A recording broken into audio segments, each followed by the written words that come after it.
Hallelujah, hallelujah, amen. Praise the Lord. பரலோக தகப்பனே, இயேசுவின் நாமத்தில் ஜெபிக்கிறோம். எவ்வளவோ அறிவிப்பு கொடுத்த போதும், எவ்வளவோ சந்தர்ப்பங்களை உருவாக்கி கொடுத்த போதும், உடைய இரத்தத்தை பானம் பண்ண, சரீரத்தை புசிக்க இன்னும் மனமற்றிருக்கிறார்களே, வருகிற நாட்கள் அவர்களையும் சந்தித்து கொண்டு வாரும். ஒரு கடமை கிறிஸ்தவர்களாய், பாரம்பரிய கிறிஸ்தவர்களாய் வாழ்ந்து பிரயோஜனம் இல்லையப்பா. ஆண்டவரே, எல்லாரையும் தகுதிப்படுத்தி இதை ஆசீர்வதிக்கும்படி ஜெபிக்கிறோம். ஒரு சில வார்த்தைகளை கொண்டு இன்னும் கர்த்தர் எங்களோடு பேசும், இன்னும் எங்களோடு பேசும், இன்னும் எங்களோடு பேசும். அப்பாவுடைய கரத்தில் ஒப்பு கொடுக்கிறோம். கர்த்தருடைய நாமம் மகிமைப்படட்டும். இயேசுவின் நாமத்தில் ஜெபங்களும் பிதாவே, ஆமென். அல்லேலூயா. காரலா, ஒரு சில வார்த்தைகளை இன்னும் கவனிக்க நான் உங்களை அன்போடு கேட்கிறேன். கர்த்தர் நம்மை இன்னும் வார்த்தையின் மூலம் பரிசுத்தப்படுத்துகிறார். எல்லாவற்றையும் பார்க்கலாம், ஆண்டவர் தம்முடைய வசனத்தை மகிமைப்படுத்தியிருக்கிறார். அல்லேலூயா. மத்தேயு எழுதின சுவிசேஷம் 16ஆம் அதிகாரம் அதனுடைய 24 வசனம். மத்தேயு எழுதின சுவிசேஷம் 16ஆம் அதிகாரம் அதனுடைய 24 வசனத்தை வாசியுங்கள். 16. இயேசு தம்முடைய சீசர்களை நோக்கி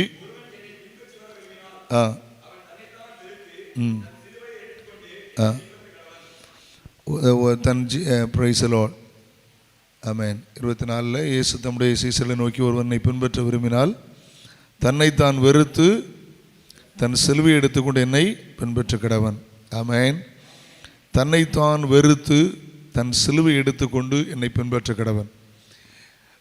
நம்ம எல்லாரும் சீசர்கள் தான். சீசர்கள் என்றால் ஊழியர்கள் மட்டும்தான் சீசர்கள் நினைவிடக்கூடாது. இயேசு மத்தேயு 28ஆம் அதிகாரத்தில் என்ன சொன்னார்? புறப்பட்டு போங்கள், சகல ஜனங்களையும் சீசராக்குங்கள், பிதா குமாரன் பரிசுத்தாவின் நாமத்தில் அவர்களுக்கு ஞானசாக. எல்லாருமே சீசர்கள். அப்போஸ்தலர் 12 அப்போஸ்தலர் மட்டும்தான் சீசர்களா? அந்த 70 பேர் மட்டும்தான் சீசர்களா என்று எண்ணிவிடக்கூடாது. கைவர்த்தி அல்லேலூயா சொல்லுங்க. அல்லேலூயா. ஒரு நாளும் பெருமைக்கு இடம் கொடுக்கவே கூடாது. ஒரு நாளும் பெருமைக்கு நம்ம இடம் கொடுத்துடக்கூடாது. சாத்தான் பெருமையினால தான் ஆண்டவர் ஒரு நாள் சாத்தானை சிருஷ்டிக்கல. உங்களுக்கு தெரியுமா? ஆண்டவர் தேவதூதனை சிருஷ்டித்தார், மியூசிக்கெல்லாம் வச்சு சிருஷ்டித்தார். அவருக்கு மேலே போய் இசைக்கல்ல ஏசாயால வாசிக்கிறோம், அவருக்கு மேலே போய் சிங்காஸ்தானத்தை ஸ்தாபிப்பேன்னு சொன்னதுனால மிதித்து தள்ளினார். அவன் தான் லூசிபர், அவன் தான் சாத்தான். அவனை சங்கிலினால் கட்டி நியாயத்தீர்ப்பு வச்சிருக்கிறாருன்னு யூதா நிருபத்தில் வாசிக்கிறோம். பெருமையினால் வீழ்ந்து போனவன். வாசிக்கலாம் யூதா நிருபத்தில் எத்தனை வசனம்? வெளிப்படுத்தல் முன்னால் இருக்குது, வாசிங்க. தங்கள் ஆதி மேன்மையை காத்துக்கொள்ளாத தேவதூதர்களை சங்கிலினாலை கட்டி 6ஆம் வசனம், தங்கள் ஆதி மேன்மையை காத்துக்கொள்ளாமல் தங்களுடைய வாசஸ்தலத்தை விட்ட தூதர்களையும் நியாய தீர்ப்புக்கு என்று நித்திய சங்கிலினால கட்டி அந்த காலத்தில் அடைத்து வைத்திருக்கிறார். இதனை பெருமையில் வந்தவே. இது கர்த்தருக்கு சோத்திரம். இதில் வந்து சத்தமாக சொல்லுங்க.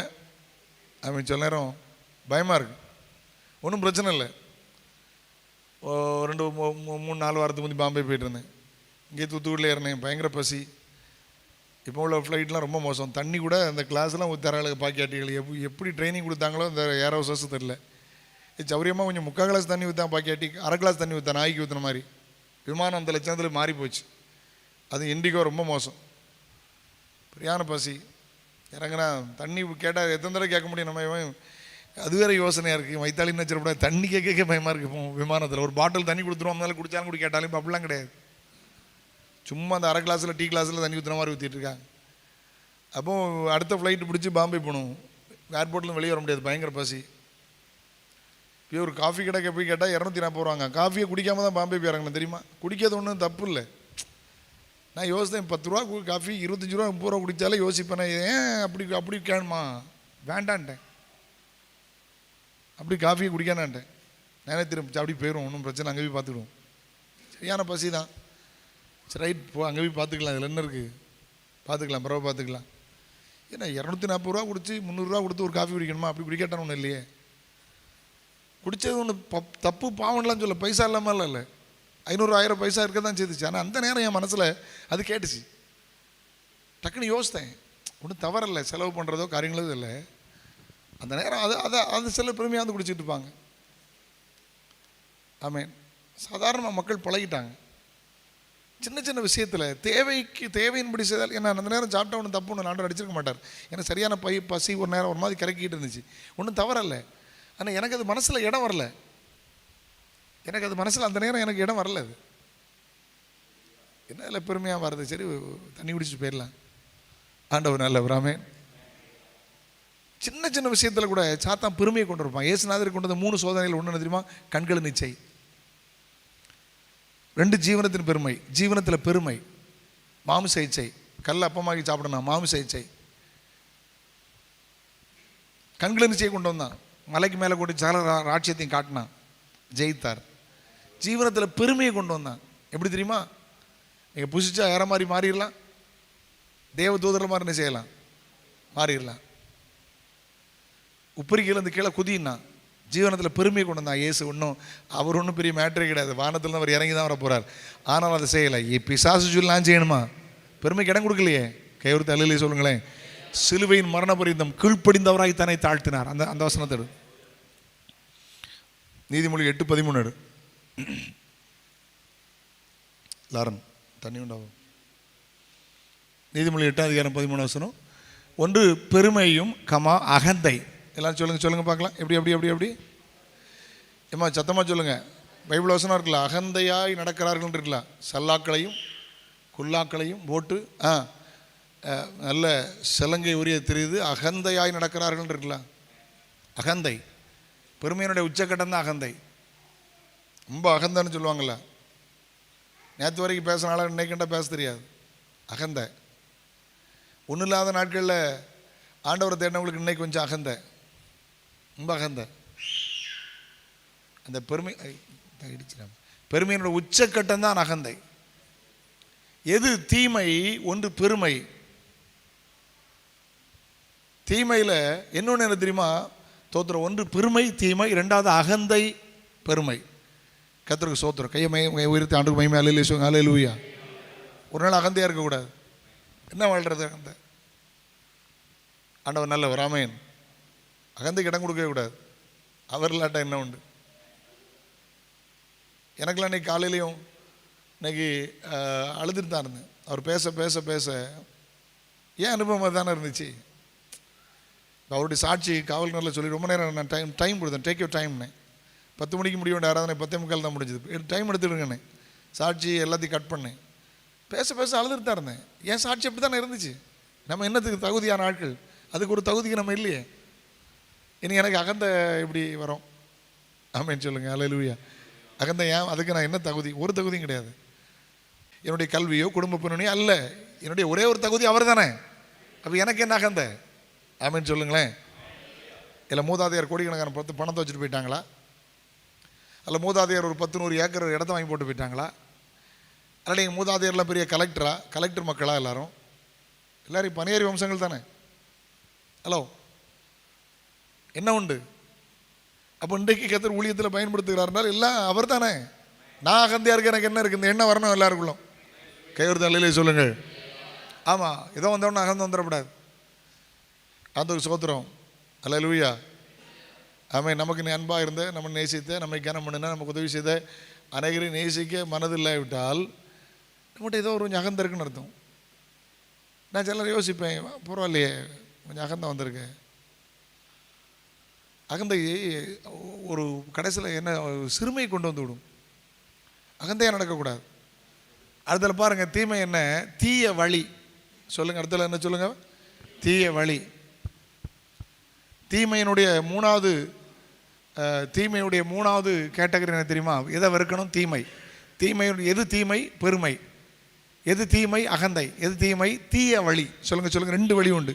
மனுஷனுக்கு செம்மையாய் தோன்றுகிற வழி உண்டு, அது நல்ல வழி.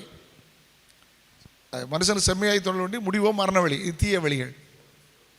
தீய வழி. அடுத்தல புரட்டு வாய். சொல்லுங்கள். என்ன வாய்? சொல்லுங்கள். சொல்லிட்டு இல்லைன்றுவாங்க, நான் சொல்லவே இல்லைன்றுவாங்க, புரட்டி பேசுவாங்க. பார்த்துருக்கீங்களா? சொல்லியாச்சுன்னா ஆமான்னு ஸ்டான நின்ற வேண்டியதானே. ஆமாம், தப்புனா மன்னிப்பு கேளுங்க, சொன்னேன்னு சொல்லுங்களேன். ஏன் புரட்டி பேசுகிறீங்க? இல்லையா நான் சத்தியமாக நான் சொல்லலையே. இந்த எலும்பு இல்லாத நாக்கு அப்படியும் பேசும் இப்படியும் பேசும். சொன்னதை சொன்னேன்னு சொல்லிட்டாலும் நீங்கள் ஆண்டோடைய பிள்ளைகள் அர்த்தம். தெரியாமல் கோபத்தில் பேசிட்டேன், நான் பதறி பேசிட்டேன் அப்படின்னு சொன்னாலே அது நல்ல விசுவாசிக்கு அடையாளம். ஆமேன்னு சொல்லுங்கள். ஆமேன்னு சொல்லுங்கள். தான் பேசுனதை நியாயப்படுத்த அங்கே பிரச்சனை இருக்குன்னு அர்த்தம். நான் கோபத்தில் அப்படி பேசியிருக்கக்கூடாது, உட்காரடா வந்து ரைட், நான் பேசியிருக்கக்கூடாது, பேசிட்டேன் அப்படின்னு சொன்னாலே நீங்கள் தேவனுடைய பிள்ளைகள்னு அர்த்தம். ஆமேன்னு சொல்லுங்கள். ஏன்னா அந்த குற்ற உணர்வு இருக்கிறதுனால கர்த்தர் உங்களை அறிக்கை பண்ண வச்சார். சில புரட்டி பேசுவாங்க, இங்கே எப்படி பேசுவாங்க, அங்கே எப்படி பேசுவாங்க, இங்கே நம்மகிட்ட எப்படி பேசுவாங்க, வெளியில் எப்படி பேசுவாங்க. புரட்டு தீமை. புரட்டி பேசாங்க, உள்ளதுன்னு பேசுங்க, இல்லாத சந்தோஷமா இல்லையே சொல்லுங்கள். ஒரு நாள் புரட்டி பேசக்கூடாது, கரெக்டாக ஸ்ட்ரைட்டாக பேசுங்க, ஸ்ட்ரைட் ஃபார்வர்டாக இருங்க, புரட்டி பேசவே கூடாது. ஆண்டவருக்கு ஸ்தோத்திரம். புரட்டு வாயையும் நான் வெறுக்கிறேன். அதான் தீமை. தீமையினுடைய கேட்டகரி அங்கே தான் முற்றுப்புள்ளி இருக்குது. ஒன்று பெருமை, அகந்தை, தீய வழி. புரட்டு வாயை நான் வெறுக்கிறேன். ஆண்டவருக்கு ஸ்தோத்திரம். கையொருத்த அல்லையிலே சொல்லுங்களேன். ஆமென், அல்லேலூயா. ஆண்டவருக்கு ஸ்தோத்திரம். ரொம்ப வழி, ரொம்ப கவனமாக இருக்கும். அப்போ பேசிட்டே போகலாம். ரெண்டாவது காரியத்தை பாருங்கள், கரெக்டாக நிறுத்த முடிக்கிறேன். சங்கீதம் 119 13 113 119 113 119 113. வீண் சிந்தனைகளை நான் வெறுத்து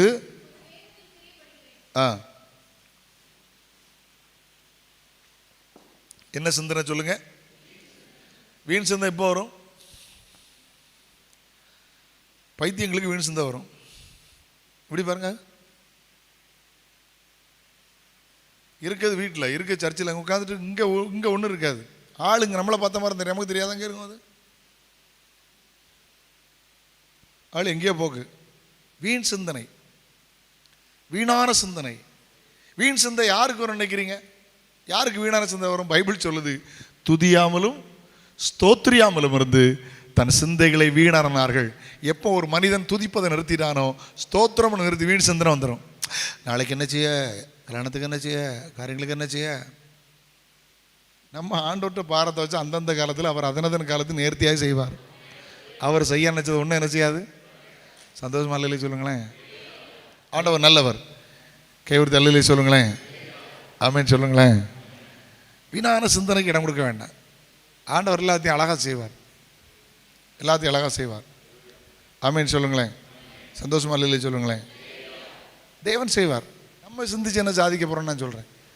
சிந்திச்சு ஒன்றும் நடக்காது. தேவன் என்ன நினைச்சாரோ அது நடக்கும். கைவர்த்தி அல்லையிலே சொல்லுங்களேன். அவர்லவா செய்கிறார். பிள்ளைகளை கொடுத்து சிந்தனை, எதிர்காலத்தை கொடுத்து சிந்தனை. வீண் சிந்தையை வருத்துருங்க முதல்ல. அடுத்தால என்ன போட்டிருக்கு? அங்கேயும் கம்மா தான் போட்டிருக்கு. அதோடு நிறுத்தாங்க. உங்களுடைய வேதத்தில் பிரியமா இருங்க. வீண் சிந்தையை வெறுத்துட்டு சத்தமாக சொல்லுங்க. காலங்கள் வரும்போது அவர் செய்வார். சிந்தை அவர் மேலே வச்சு வீணா நம்ம எப்படி சிந்திச்சுட்டு இருக்கோம். அவரெல்லாம் செய்கிறார். திருமணமானாலும் சரி, எந்த ஒரு காரியமானாலும் வீண் சிந்தை வந்தால் குழம்பிடும். கைவர்த்தி அல்லையிலே சொல்லுங்களேன். சந்தோஷமா அல்லையிலே சொல்லுங்களேன். ஒரு காலையில் சாட்சி சொன்னார்ல, ஹிந்தி தெரியாதான், 3 மாதம் தான் கிளாஸ் போனாரான். அப்போ அங்கே இருந்துட்டு பீகாரில் விரவு வாங்கிட்டு வாங்கிட்டாரான். இவருக்கு போகும்போதே கேட்டாரான், விரவுக்கு என்ன சொல்லணும்? நான் மாற்றி சொல்லிடக்கூடாது, என்னண்ணே, லகடின்னு சொல்லணும் அப்படின்னா விறகு. இவர் அப்படியே விட்டுருந்தா கூட அவர் போய் வாங்கிட்டு வந்துருப்பார். திருப்பி சொல்லியிருக்காரு, லடிக்கின்னு சொல்லக்கூடாதுன்னு இருக்காரு. இவருக்கு வெளியே வந்தோன்னே சிந்தனை மாறி போச்சு. இவருக்கு குழப்பம், லகடியா லடிக்கியா அப்படின்னு. லக்கடி வரவு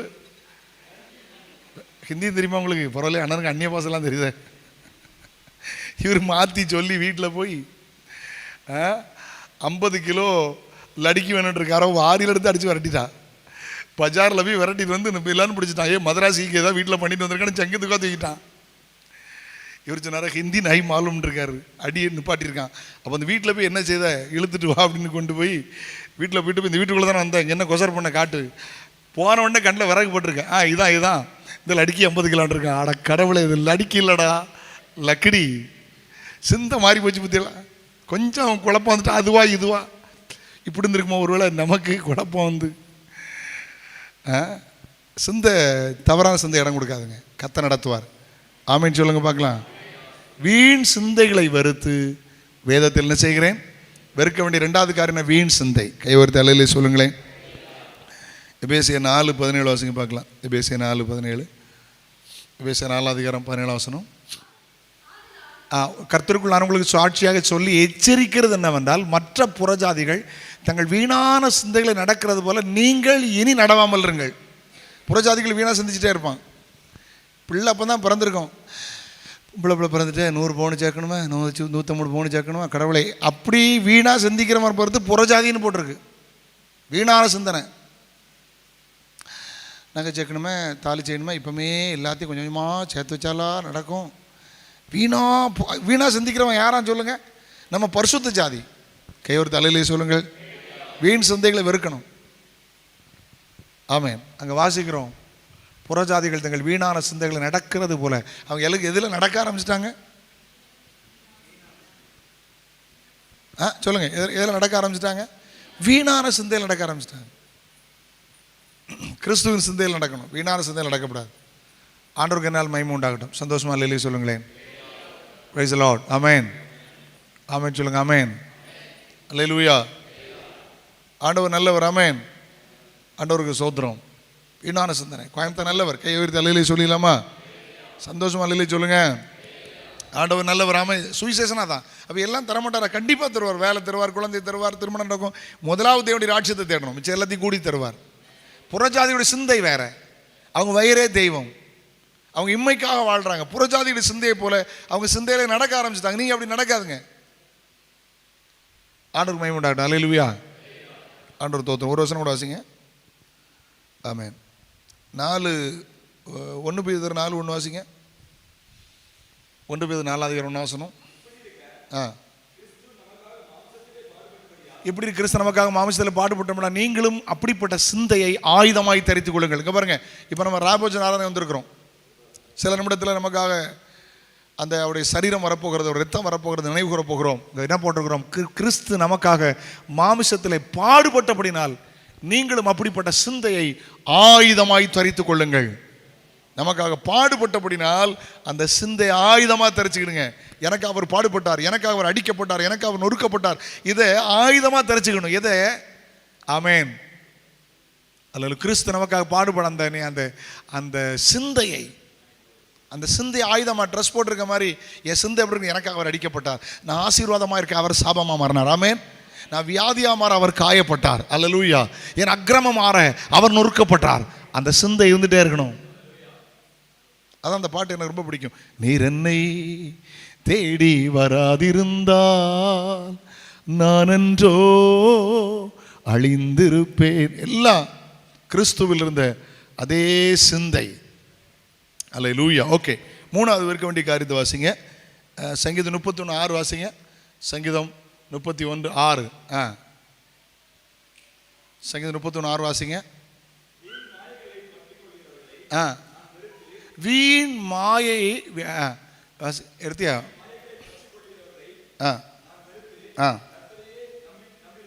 வீண் மாயைகளை கமான் பாருங்க. வீண் மாயைகளை நான் வெறுத்து கர்த்தரையே நம்பியிருக்கிறேன். வீண் மாயைகளை நான் வெறுத்து கர்த்தரையே நம்பியிருக்கிறேன்.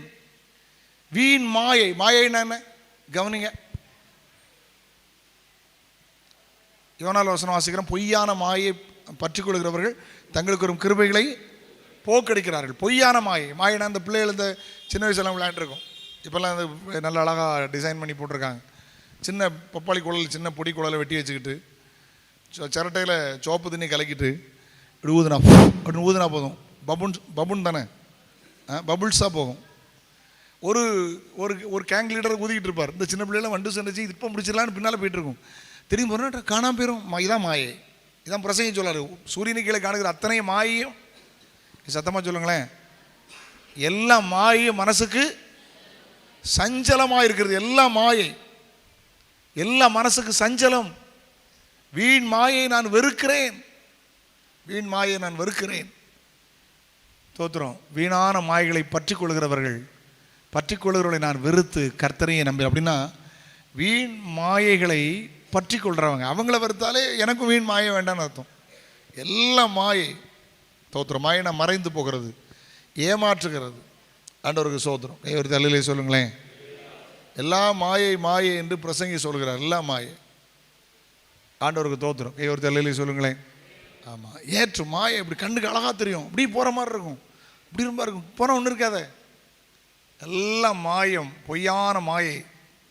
கிருபையை போக்கடிச்சிருவீங்க. ஆண்டவருக்கு சோத்திரம். நேராக பற்றியெல்லாம் அடுத்த பகுதி போகலாமா?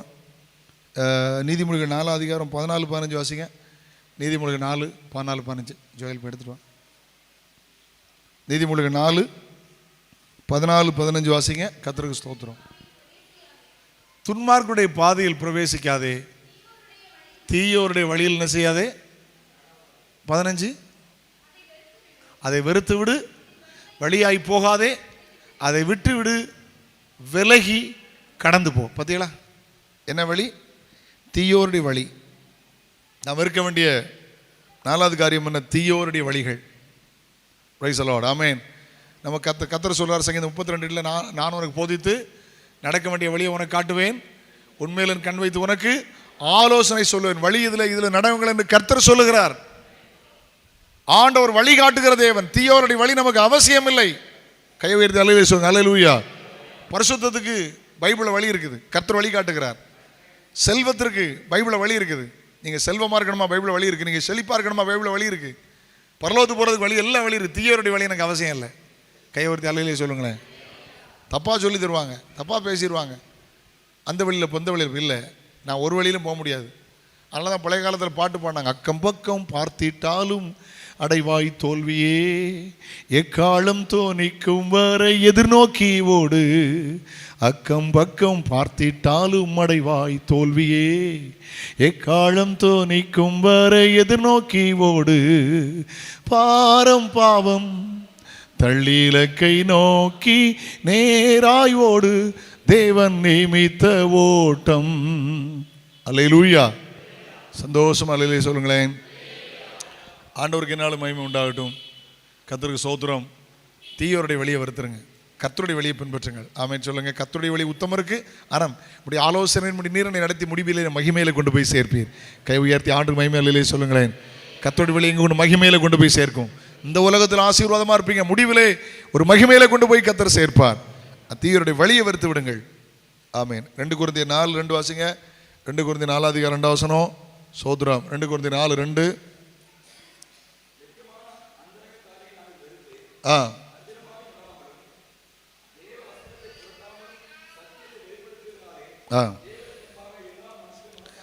அந்தரங்க காரியங்களை வெறுங்கள்.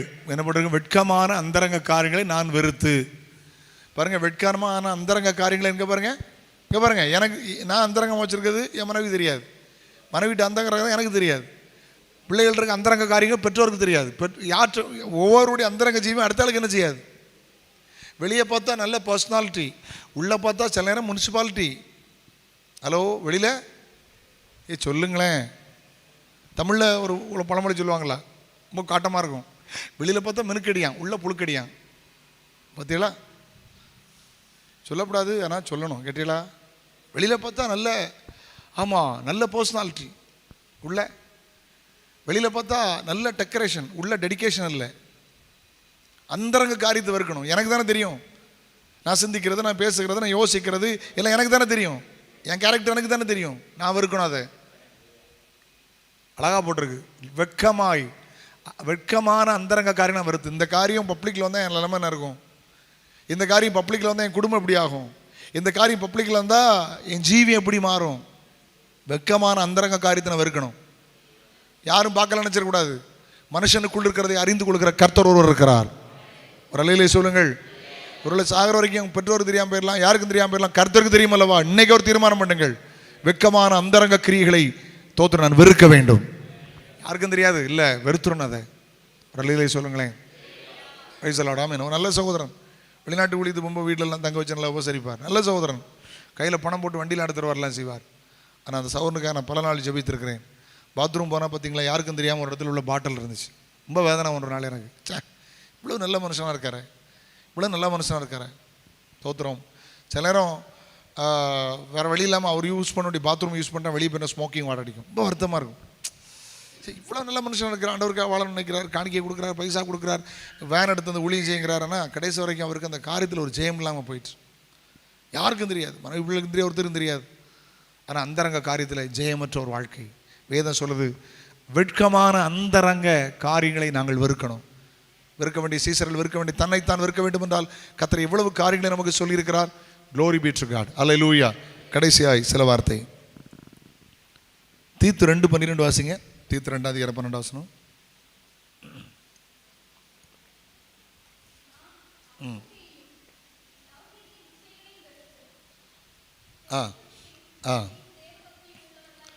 Praise the Lord. கையை உயர்த்தி ஆண்டவருக்கு மகிமை அல்லேலூயா சொல்லுங்க. அல்லேலூயா. எப்படி எப்படி எப்படி நான் அவபக்தியும் லௌகிக இச்சைகளையும் வெறுத்து. எல்லாமே கமாதான் இருக்குது. தெரிந்த புத்தியும் நீதியும் தெய்வ பக்தியும் உள்ளவர்களாய் உலகத்தில் ஜீவனம் பண்ணணும். இந்த உலகத்தில் எப்படி வாழணும் கவனிங்க. கீழே இருந்து பாருங்கள். தோத்துறோம் எப்படி பாருங்கள்.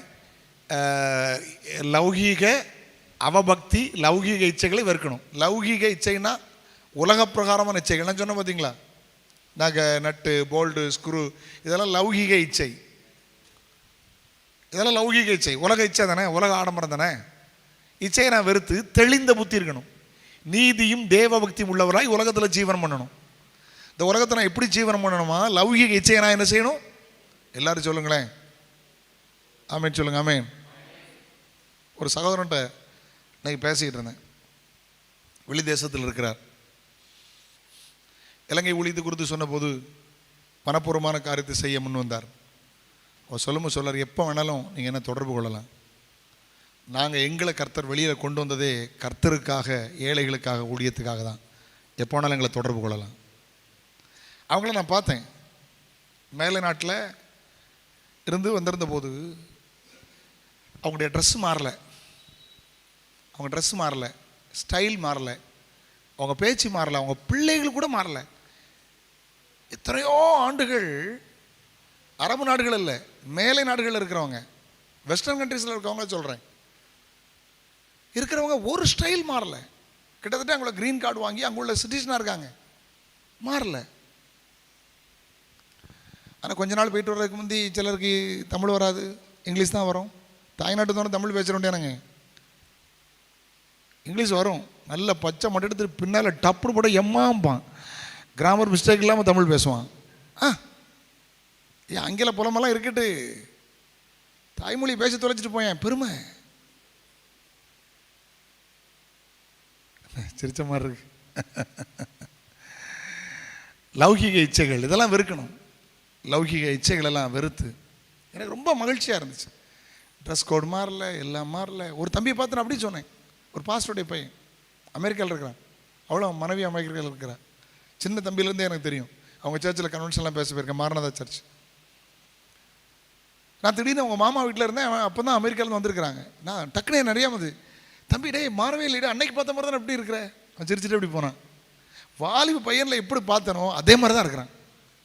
2 பேரும் யோசில் இருக்கிறாங்க, 2 அழகான பிள்ளைகள், நல்ல வருமானம், நல்ல வேலை. அமெரிக்கா போனதுனால ஸ்டைல் மாறல. நான் எப்படி அவனை சின்ன வயசில் பார்த்தேன் அதே மாதிரி இருந்தான். அவன் தான் யோசித்தேன், இவங்களெல்லாம் உலகம் மேற்கொள்ளலை, உலக ஆடம்பரங்கள் மேற்கொள்ளலை, பணம் இவங்களை மேற்கொள்ள முடியலை. கர்த்தர் இவங்களை ஆளுகை செய்கிறார்.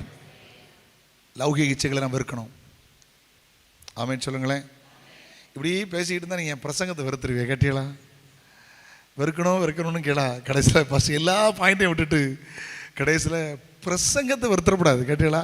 நான் இப்படி சொல்லதை கேட்டு நீங்கள் வெறுக்க வேண்டியதை வெறுக்கணும். ஒரு அல்லையிலே சொல்லுங்களேன். சிலர் பிரசங்கத்தையும் வெறுத்துட்டாங்க, சிலர் பிரசங்கியாரையும் வெறுத்துட்டாங்க. தோத்துறோம். சந்தோஷமா அல்லையிலே சொல்லுங்களேன். ஆண்டவர் உங்களை ஆசீர்வதிப்பார். நேரம் நம்ம ரொம்ப சீக்கிரம் போயிடலாம். கடைசியாக ஒரு பாயிண்ட் வாசித்துடலாமா? அதான் கடைசி